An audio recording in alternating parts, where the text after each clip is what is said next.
Hello, everyone, and welcome to SSUC Online, Southminster Steinhauer United Church, where we are spiritual seekers united in community.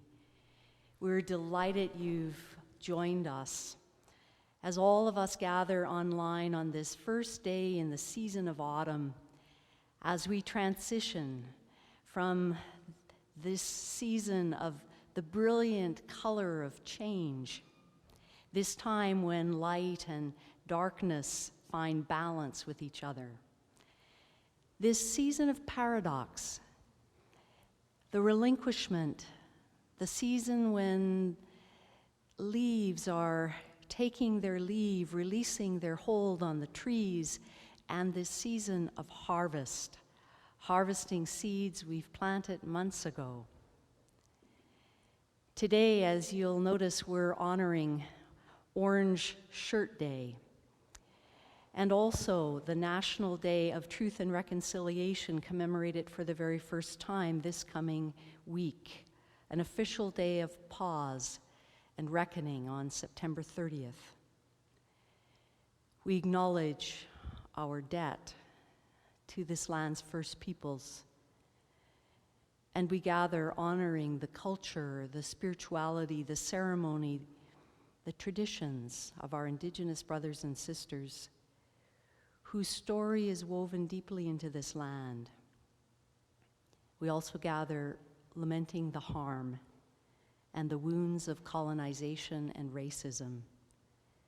And together, we respectfully seek truth and healing with one another. Joining me in welcoming you today is my teammate Chris, along with the instrumentalists, 4 on the floor. Some of you have heard them play in our backyards over the summer months, offering concerts each week. We welcome Sherilyn at the piano. We welcome Jim on bass. We welcome Anne on sax and Janice on clarinet. And we're grateful to Deb and Pam for their leadership in song today, and also to Noah and Dara, tending to the technical needs of live streaming. We come to this day, however we come, whoever we are, whatever grief or joy we're carrying, whatever season it is in our spirit, we are welcome here with one another. And together we create a sacred time as we sing and pray and seek wisdom for our living, as we sing of the sacred in the sacraments of everyday living. Today, we join the birds in our praise.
Join our voice to the cosmic cry.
In many Indigenous cultures, the gift of fire is believed to be the giver of new life and is often associated with life, with living, with fertility.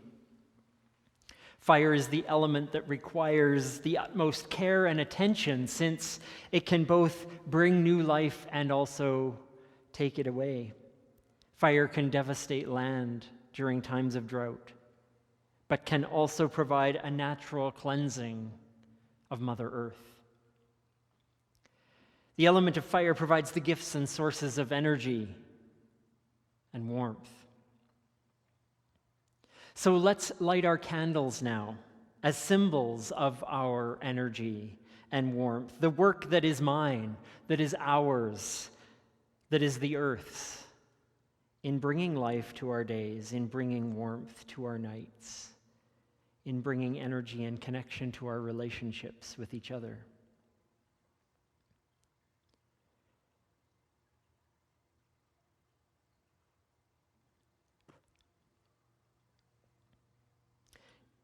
In honoring the gift of fire, we light our candles, and so too can spend a moment or two honoring the gift of this week, of this coming day, and honoring Orange Shirt Day and Truth and Reconciliation Day.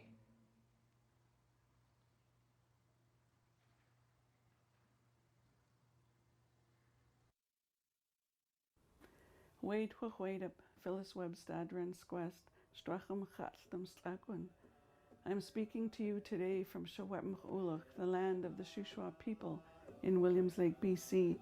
I am third generation Indian residential school survivor. My grandmother attended for 10 years from 1925 to 1935. All of Granny's 10 children, including my mother, attended for 10 years from 1954 to 1964. I attended residential school in 1973-74.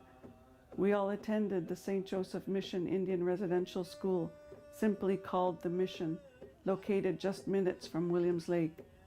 My son also attended the last operating residential school in Canada when it closed in Saskatchewan in 1996.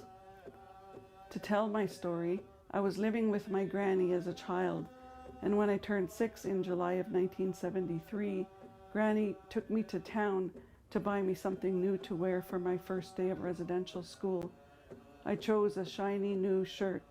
It was bright and exciting, just how I felt to be going to school for the first time. When I arrived at the Mission, my shiny new shirt was taken away. No matter how much I cried and wanted it back, no one would listen. I never wore my shirt again. Thoughts of home and Granny's garden, fishing for salmon on the Fraser River, are all memories that helped me through that year at residential school.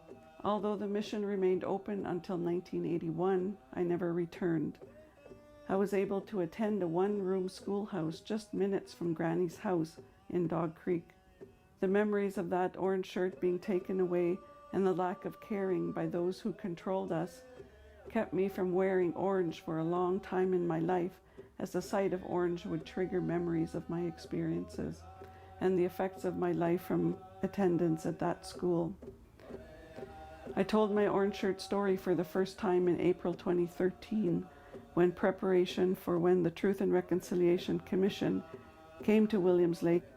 Those involved with the event decided to honor the orange shirt as a symbol of the effects of residential schools and the need for every child matters. Originally, Orange Shirt Day was focused on the Caribou-Chilcotin region, but thanks to social media, it continues to grow and have a life of its own, and has grown into what it is today. My orange shirt story is not unique. There were 150,000 children that attended the residential schools across Canada, and they, or their families, all have a story to tell of that experience. And now, with the recent news of the confirmation of the 215 children announced at the Kamloops de Shawetmach on May 27, 2021, another experience from those schools is brought forward. I, like many Canadians, have felt the emotional impact of those findings. But for the survivors, we have always known about the children who died in those schools. This is why I say confirmation instead of discovery. Even so, when I first heard, I felt like I had lost a family member, and that's how much grief I felt. There are many more residential school sites to be searched, and the number of missing children and unmarked burials will continue to rise. I'm still grappling for a way to make sense of it all and wondering how we are going to get through this. My thoughts and prayers go out to the families, to everyone across Canada experiencing this unimaginable emotional pain. The missing children have awakened all of us to the reality of the history of this country. This year marks the first year of a National Day for Truth and Reconciliation and National Federal Statutory Holiday on September 30th. A day for thoughts and discussions on remembering, recovering, and reconciling. Orange Shirt Day is a day to have conversation about all aspects of residential school. It is a day to honor residential school survivors and their families, and to remember those that didn't make it. And a day to highlight progress in the reconciliation of Indigenous people and Canadian society. These actions are necessary to bring about healing for the future relationship in Canada. We chose September 30th because September is the time of year the children were taken away from their homes and their families. We chose the 30th because we wanted teachers and students time to settle in, time for teachers to teach students about the history, and time for us to plan an event. When I heard an elder say that September was Crying Month, I knew that we had selected the right date. The Orange Shirt Society has produced a number of videos available on our website for the purpose of teaching the past history and bringing understanding of the Canadian residential school system and its effects on Indigenous peoples. We encourage all to learn more of this subject. In closing, I want to thank everyone for participating in Orange Shirt Day and wearing an orange shirt. When you wear an orange shirt, it's like a little bit of justice for us survivors in our lifetime, and recognition of a system we can never allow again. I want to end with a prayer I wrote in my Secwépemc language. Kia el chba'a, de geld gugbi, gugstach gug pin de sietk.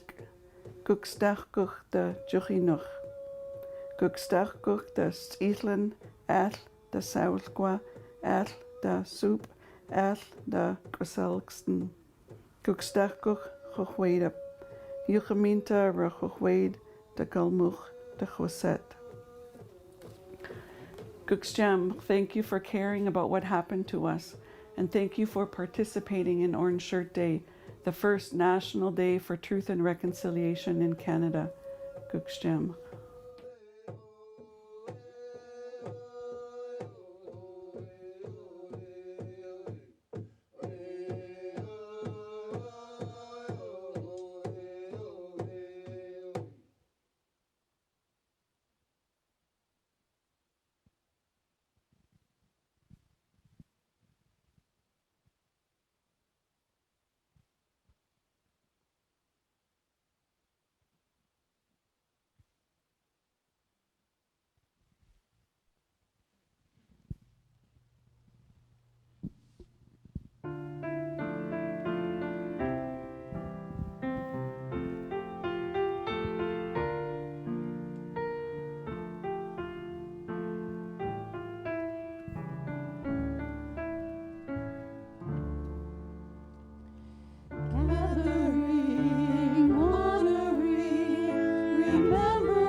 in the spirit of remembering, recovering, reconciling, we strengthen our intentions to live in more healing and reconciling ways, and we pray with one another, offering these words we can share. As we face the wounds of cruelty and the evils of racism, we seek to listen, to learn, and to seek to do what is needed for hope and healing. We commit ourselves to living from the place of hearts broken open to the pain and joy of our shared humanity. May we honor one another's experience with respect and dignity, and settle for nothing less than equity and freedom for all. May we live to make it so. Amen.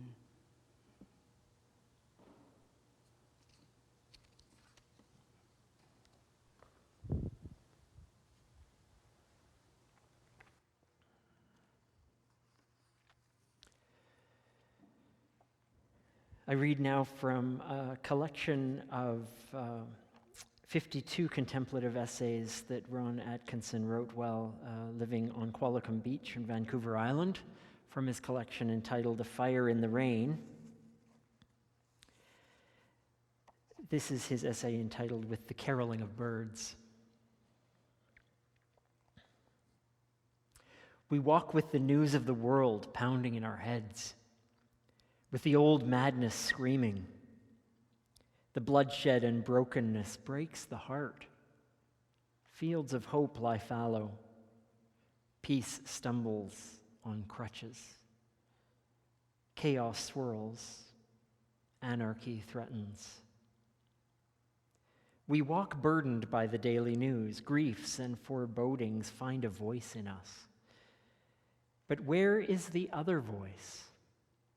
Where's the voice of stillness, imperishable quiet, sane repose, grace?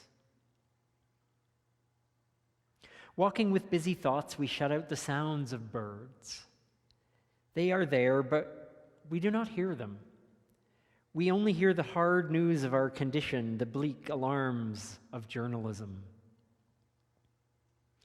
Suddenly, a shrieking penetrates the tumult of our own inner chatter, the loud, exultant whack, whack, whack of Jay calling to Jay. Iridescent flights of deep blue flash and streak swiftly from cedar to cedar. Mischievous and audacious, one bird rests on the branch close above me and scolds me joyfully. I envy him his proud, crested flamboyance, his declamatory voice presenting so utterly his gleeful selfhood. Now that my ears are opened, the sounds of birds are everywhere.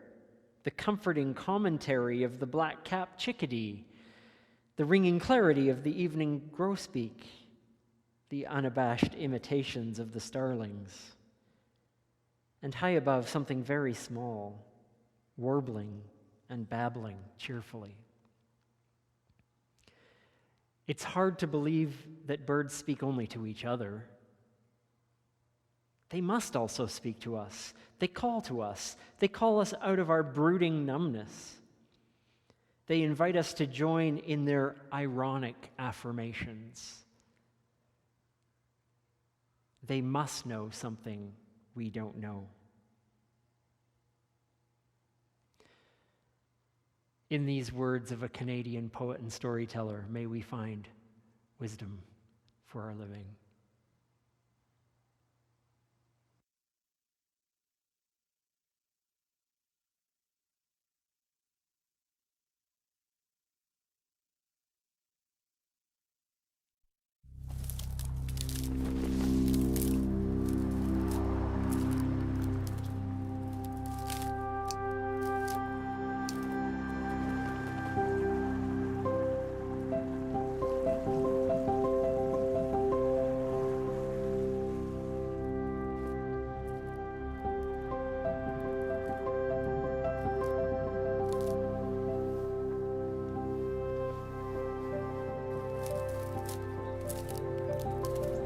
nature are synonymous to me.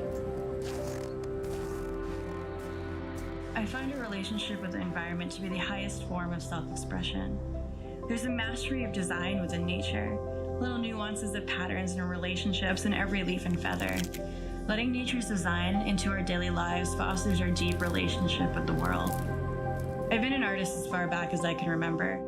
Perhaps growing up in landscapes of tall buildings and gray infrastructure gave me the ability to appreciate the contrast of the organic colors and shapes that nature provides. The constant in this giant cityscape that gave me a look into a wilder world of inspiration were the birds that made it their home.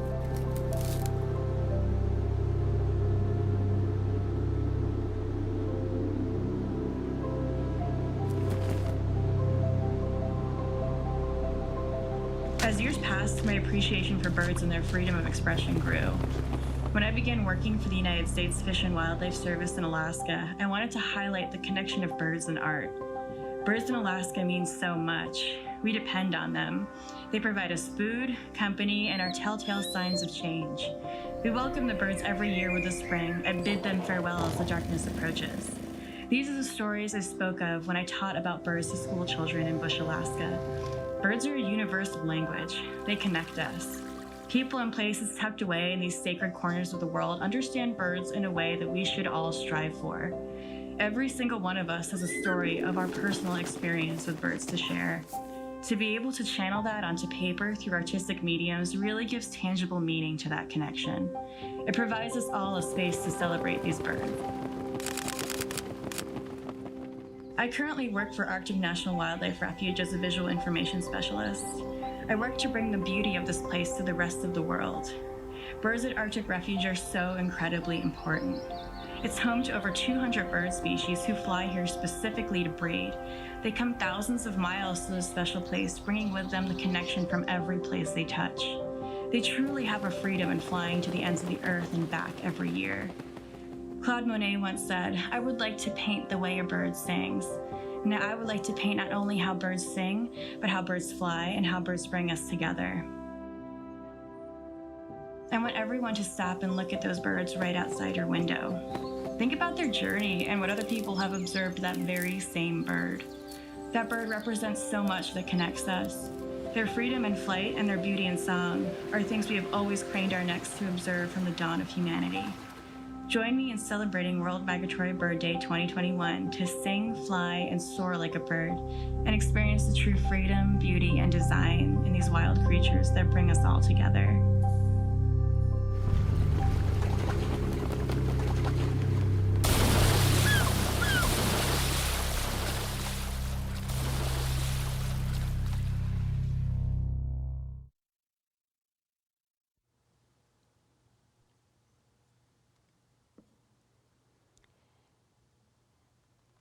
From writings that have been handed down in the Christian tradition from the very first century, these words from the storyteller Luke.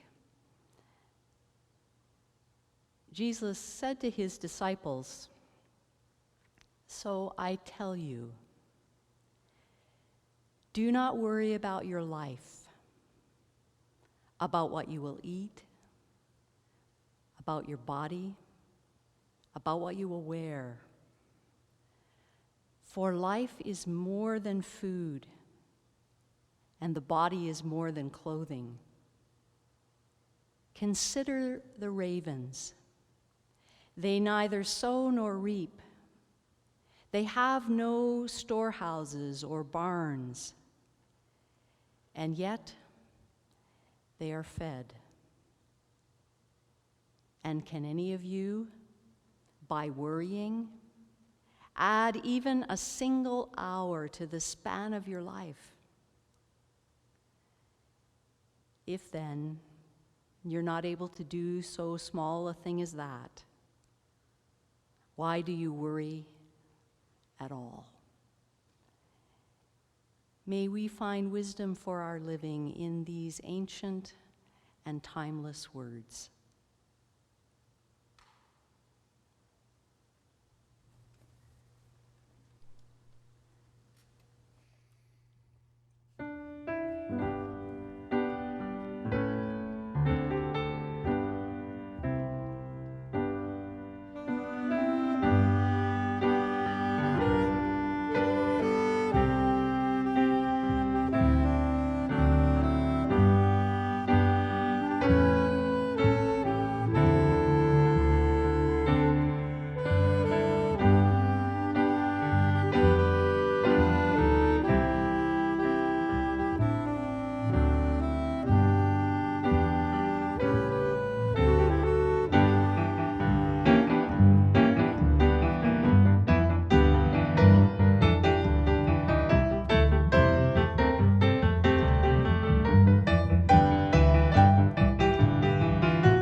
Isn't it ironic that we, the big-brained creatures, use the phrase bird brain as a derogatory image to suggest diminished intelligence?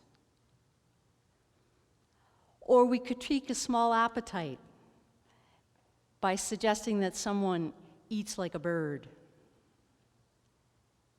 But if we were to pay attention, we would discover the enviable intelligence of our winged companions with their compact brains, and we would discover they eat ferociously to stay alive or to bulk up, to migrate. Today we conclude this series, Windows on Wonder, by coming back to where we began. We began considering everyday sacraments, everyday conduits of spiritual nourishment and wisdom. We began with that very same first century story with which we conclude. We began with the lilies, and now we return to the ravens. We began with Matthew's version of this teaching, and today we end with Luke's. Those very first students of this teaching lived in a time of deep uncertainty, just as we do. A time when the only thing that was certain was that nothing was certain. So their teacher prescribes an over-the-counter antidote for their deep anxiety. In the hostile environment in which they lived, in the midst of corruption and division, empire building, empires stealing from the poor with its insatiable machine, Jesus says to his friends, learn from the very best teachers around you. Consider the ravens. They don't spend their lives trying to accumulate a mountain of food. They don't spend their lives accumulating stuff, hoarding stuff, stashing stuff. They trust that they can find what they need to survive day by day. Shelter from wind and storm and snow. They trust what they know, when to go, when to stay, which way is warm. And while you're at it, the teaching says, also cast your eye to the lilies and consider that great flower. It doesn't seem to worry about whether it will still be a flower tomorrow or how many tomorrows it has to keep opening. It doesn't fret about losing its petals. It just shines in the grace of today. In the midst of a million social problems, an epidemic of poverty, peasants losing their land, the rich getting richer and the poor getting poorer, in a time of angst and deep vulnerability, in the midst of it all, Jesus encourages his friends to read their primary scriptures, the First Testament, to read the living text of the natural world, to learn from the bees and the butterflies, to allow their attention to become focused on that which has roots and that which has wings, on ravens and lilies, birds and flowers, sky and sea, rocks and trees, to learn to live in the fragility and the wonder of life, instructed by its finest teachers. Just as Ron Atkinson reminded us in the reading Chris shared with us a moment ago, it's so easy not to notice. It's easy not to notice the voices of the birds. It's easy to miss the geese overhead, mysteriously knowing which way is warm. Or the songbirds, waiting for the cold front to bring an updraft behind it, giving them a tailwind for their migration. It's easy to miss the chickadee who keeps us company all year long, somehow surviving the deep freeze of our winters. It's easy to miss the crows and ravens gathering to grieve one they have lost. But if we were to pay attention, if we were to pay attention to the birds, we would know that whatever the day brings, we must sing. It might be a mournful lament, like a dove. Or it might be a calling out to one another, like a jay.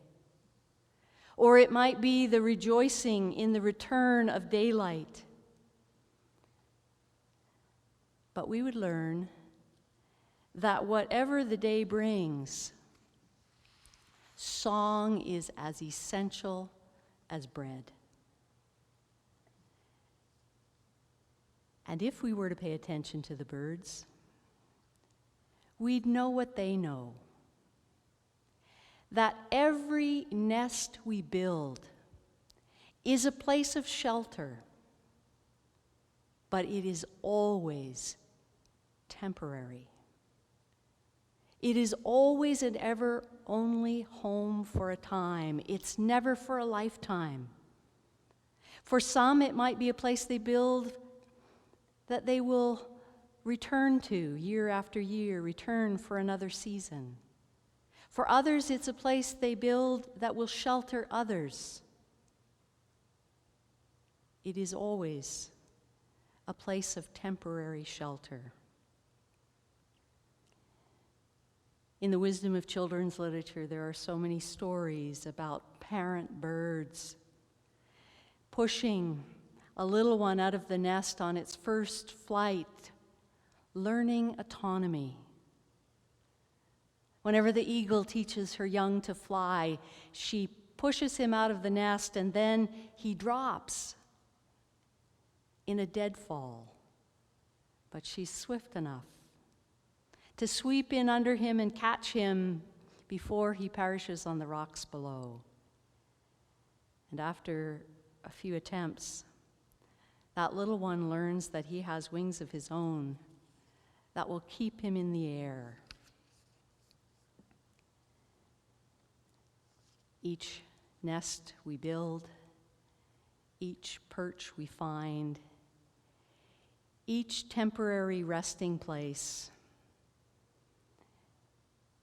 But we were born to fly, just as we were born to sing. Whatever else life is, it's endless movement, endless adaptation to never-ending change. To stay in the nest would be certain death. But to discover that our wings open invites us into a new world. And life invites us to find our wings over and over again, not just that first time. Wings that help us navigate the storms and the dangers and the changes in the seasons. Wings that help us stay alive, stay aloft in the midst of the unwelcome weather in our lives. It seems we have to discover those wings again and again, not just once like a baby eagle, but discovering that we have what we need, whatever comes. So maybe we didn't get our metaphor quite right with bird brain or eating like a bird, but I think we got it right with bird's eye view. The other wisdom of our feathered friends is perspective, the aerial view, the longer, larger view. It's so easy for us to become myopic. to not see the forest for the trees or the ocean for the waves, to lose track of that long story to which we belong, the long trajectory, the long arc of the universe that bends toward wholeness, not brokenness, that bends toward cooperation, not competition, that bends toward completion. You might be tempted to say all this is for the birds, but I beg to differ. I think it's for us. It's for us to remember the raven. It's for us to mind the magpie. It's for us to consider the chickadee, to open the window to wonder and find the wisdom of the winged creature ready to teach us how to live in the strength of our vulnerability and the beauty of our fragile lives. As so many birds are taking their leave of this, our northern home, we have the beautiful songbirds that have been with us through these summer months, and the remarkable raptors that garner our awe, and the magnificent formation of geese. But as we come into this autumn season ushering us toward winter, we keep our eye on the raven and the chickadee, those teachers that remain with us all year. And we hear these words of wisdom offered to us by retired United Church minister, our friend Curtis Tufts, part of this community here at SSUC. Words Curtis wrote at Fort Capel House of Prayer in November of 2013. The white dove is pretty enough, I'm sure. Pure and clean, radiantly airbrushed like a model who's graced 100 covers. But if I were put in charge of iconography, my nominee for spirit sign would surely be the chickadee. Black-capped and dapper in gray and white, with a breast soft dusting of yellow gold.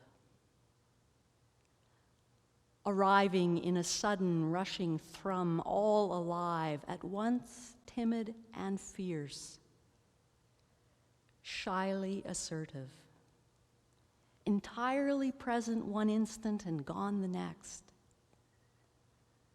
A year-round visitor, an all-season, delightfully distracting catcher of my eye, who, if I will only stop and wait a while, with sufficient stillness, may alight on even me, a momentary blessing, long lingering.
A few invitations to share with you as we enter into this week. I want to invite all of you, if you'd like to share some thoughts and reactions to today's gathering. Going Deeper has returned for the fall, and you can join together at 11:15 on Zoom to talk with each other about today's experience and the reflections that you have coming out of today's gathering. You can find the link to join that Zoom meeting on our website at the address you see there at the bottom of your screen. Also want to invite you to celebrate the life of Barb Wright with us on Saturday, October the 2nd. That's this coming Saturday at 11 a.m. Please join us by live stream at our usual website live address that you see listed there. But also an invitation, there are a few seats left and available to join us in person. We have a capacity of 50 in this room. And if you'd like to join with Jerry and the rest of Barb's family and friends together here, then do so by registering online so that we know you're coming, and or by calling or contacting the church office as soon as you're able. We'll be able to celebrate Barb well with each other, whether we're in person or online together. Want to thank all of you who support SSUC in all the various different ways, by being present, by offering your time, your talents, by offering what you can give to us in terms of donations. If you do that regularly for us, we thank you so much. And if you'd like to donate today, there are a few options for you there on your screen. Now, I'd like to turn our attention to something a little bit more fun, a little celebratory today. We have the opportunity to mark an important day in the life of someone dear to us. On Sunday, September 27th, 1981, Nancy Steeves was ordained by the Presbyterian Church at Melville Presbyterian in West Hill, which is now Toronto. So 40 years Nancy has been ordained. From where we are today in 2021, 40 years seems like a long time ago. But every step along your journey, Nancy, has brought you to this point, to each milestone, and each step along the way has brought you to this place where we now celebrate with you this milestone. And so from that perspective, we celebrate each of her steps from there to her, there to here. Well, can I show you some pictures? Because isn't that just so fun? Nancy is cringing. This shows Nancy as she was 40 years ago. This is your actual ordination day, I believe, at Melville Presbyterian Church. There she is. She hasn't changed a bit. From her childhood in the Baptist church, Nancy wanted to be a minister. And that after undergraduate studies at Dalhousie University, she ventured to California for her Master's of Divinity at Fuller Theological School. And we celebrate that step not only for the degree, but more importantly, for the chance to meet her California Dawn with a capital D. Spouse to be. Nancy was ordained by the Presbyterian Church on that September evening in 1981. We celebrate this next step, serving those first congregations as a young minister in Calgary and Edmonton. And it wasn't long before another chapter was upon her, helping people always, but now helping people perhaps in a different way, acquiring a law degree at the University of Alberta, plying that craft, and eventually opening her own practice in Edmonton, and all the while keeping keeping herself connected to people and to ministry that was important to her. Even while practicing as a lawyer, offering Sunday fill-in supply to various congregations. And you know what? It was while she did this for a Moravian congregation in Edmonton that I had the opportunity to meet and work beside Nancy for the first time. Each step, Nancy accumulated life experience, but also wisdom along her path. Wisdom that led her to places that affirmed who she was as a leader, an intellect, a proud member of the LGBTQ community, a compassionate woman. All the things we love and celebrate about her today. And we celebrate that step too because it led her to return to full-time ministry and her entry into the United Church of Canada, her welcome into the life of Southminster Steinhauer United Church, and her journey with us here over the past 18 years. Nancy, you are not where you were. Yes, we celebrate that. 40 years has brought you from where you were to where you are. Insight, wisdom, maybe a few gray hairs, but you've earned them all, and I'm jealous. We honor this milestone of 40 years of leadership. I'm privileged to work beside you as your teammate, and we all take joy in sharing this portion of your journey with you. So Nancy, I know that all of us, all of the people at home, we wish we could all be here in this room celebrating with you with a giant cake and having all of that time together. But the 12 of us in the room are standing in for all of us to celebrate with you. Dark chocolate is Nancy's favorite. Nancy, come get this dark chocolate cupcake. And we will eat these cupcakes in this room for all of you at home, and we'll celebrate with you. Nancy, congratulations.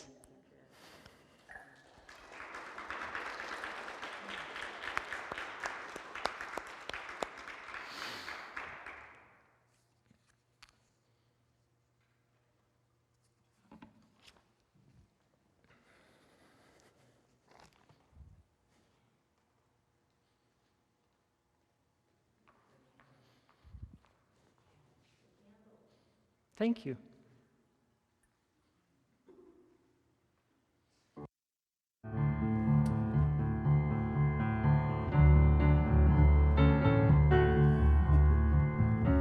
Strength is within us, strength is between us, strength is unfolding in us, strength is around us, strength is within us, strength is between us, opening to reveal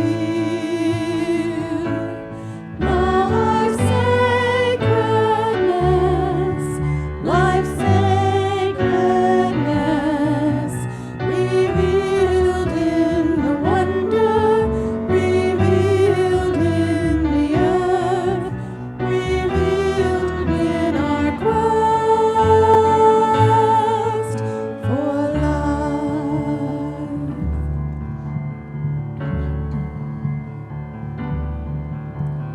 Spirit is around us, Spirit is within us, Spirit is between us, Spirit is unfolding in us, Spirit is around us, Spirit is within us, Spirit is between us, opening to reveal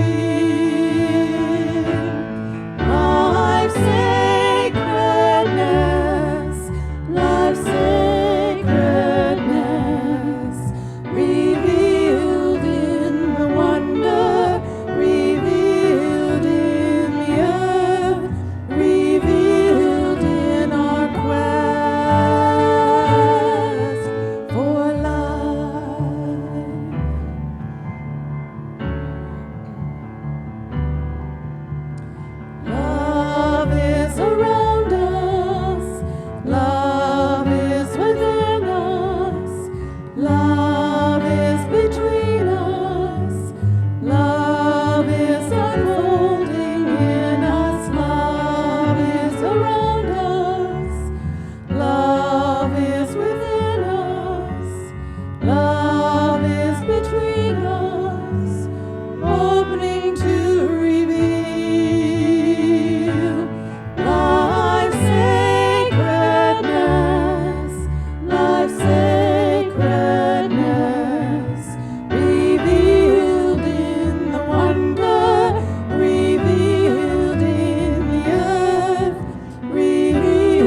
Over these past weeks through summer and early fall, we have taken a peek out our window to find those everyday things that have wisdom to share with us. Be it the birds, the sky, the clouds, the water, the things that speak to us the most loudly are the things that we sometimes fail to notice. In the coming days and in the weeks ahead, may our eyes be opened and our hearts alive to all that brings wisdom to us. And as we change the light, may it go with us to shine the way to that which will bring the next bit of wisdom into our lives. Until next time, may you go peacefully. May you be well. And until we see each other again, join us next week. Goodbye.